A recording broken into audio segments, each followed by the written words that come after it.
Assalamualaikum warahmatullahi wabarakatuh. Selamat pagi, selamat beraktivitas. Berjumpa lagi dalam pembelajaran bahasa Indonesia. Kali ini kita akan membahas materi berdebat dengan indah. Apa itu debat? Tentu kalian sudah tidak asing lagi dengan debat. Kalian juga pernah melihat debat calon presiden kan? Langsung saja, pengertian debat. Debat adalah kegiatan adu argumentasi antara dua pihak atau lebih, baik itu perorangan ataupun kelompok dalam mendiskusikan dan memutuskan masalah dan perbedaan.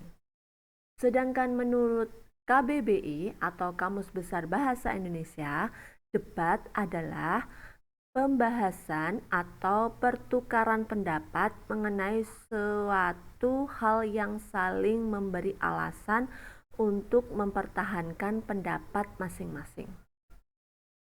Jadi intinya debat itu adalah adu argumen. Langsung saja, ciri-ciri debat. Yaitu yang pertama, terdapat dua sudut pandang, yaitu afirmatif, pihak yang menyetujui topik, dan negatif atau pihak yang tidak menyetujui topik. 2. Adanya proses saling mempertahankan pendapat antara kedua belah pihak. 3. Adanya adu argumentasi yang bertujuan untuk memperoleh kemenangan. 4. Hasil debat diperoleh melalui voting atau keputusan juri. 5. Sesi tanya jawab bersifat terbatas dan bertujuan untuk menjatuhkan pihak lawan. 6. Adanya pihak yang berperan sebagai penengah yang biasanya dilakukan oleh moderator. Unsur-unsur debat yaitu mosi, tim afirmasi, oposisi, tim netral, moderator, dan penulis. Mosi yakni hal atau topik yang diperdebatkan. Jadi topik yang diperdebatkan itu namanya mosi. Tim afirmasi yakni tim yang setuju terhadap hal yang diperdebatkan mosi. Oposisi yakni tim yang tidak setuju atau menentang mosi. Tim netral yakni tim yang memberikan dua sisi baik dukungan ataupun sanggahan terhadap mosi. Moderator yakni orang yang memimpin dan membantu jalannya perdebatan. Penulis yakni orang yang menulis kesimpulan suatu debat.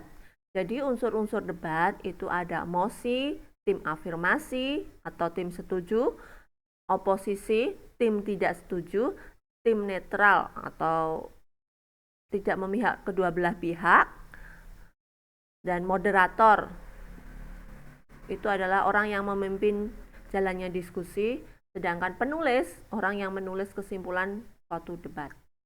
Itu unsur-unsur debat. Yang selanjutnya, tujuan debat. Ada 3. Yang pertama, melatih keberanian mengemukakan pendapat, melatih mematahkan pendapat lawan, meningkatkan kemampuan merespon suatu masalah. Itu adalah tujuan debat. Struktur debat dan struktur debat atau susunan pelaksanaan debat yang baik. Itu ada 5. Yang pertama, pengenalan. Kedua, penyampaian argumentasi. 3, debat. 4, simpulan. 5, keputusan.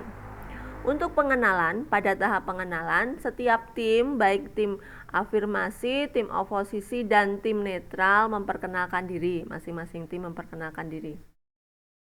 Yang kedua, menyampaikan argumentasi.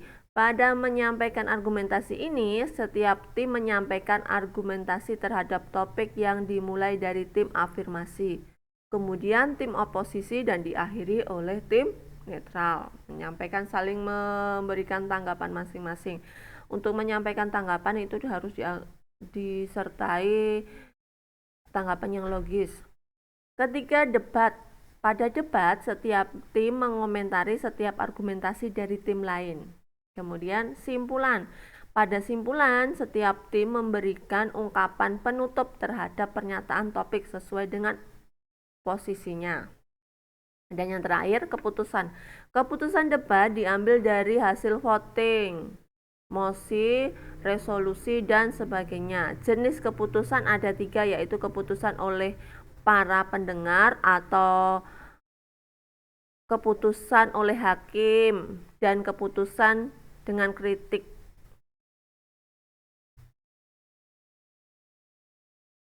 Etika debat. Etika debat itu harus bertanya secara serius, tidak menyinggung lawan debat, berbicara sesuai data dan fakta, patuhi peraturan debat. Bertanya secara serius maksudnya ketika bertanya kepada lawan debat harus sungguh-sungguh. Bandingkan paparan dengan data-data yang memang sudah dihimpun. Kemudian tidak menyinggung lawan debat. Tidak boleh menyinggung lawan debat mengenai kekurangan fisik dalam debat. Kondisi yang diutamakan yaitu pertarungan ide gagasan. Untuk itu, jika hendak menyinggung atau menyerang lawan debat dalam debat, maka harus menyerang ide gagasannya, bukan fisik dari lawan debat. Bicara sesuai data dan fakta. Agar dapat mematahkan argumen lawan debat, maka harus mengadu argumentasinya dengan data dan fakta. Jangan adu ide gagasan lawan dengan informasi-informasi yang belum jelas. Jadi harus sesuai dengan fakta.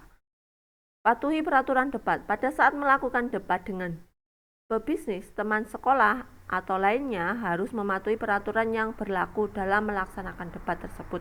Jika melanggar atau tidak mematuhi peraturan pada saat debat, maka akan didiskualifikasi atau hal lain.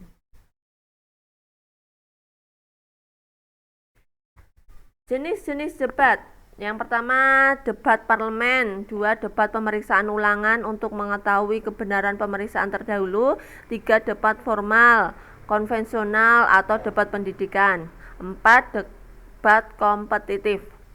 Debat parlemen. Maksud dan tujuan majelis ini yaitu untuk memberi dan menambahi dukungan bagi suatu undang-undang tertentu dan semua anggota yang ingin menyatakan pandangan dan mendapatkannya pembicaraan mendukung atau menentang.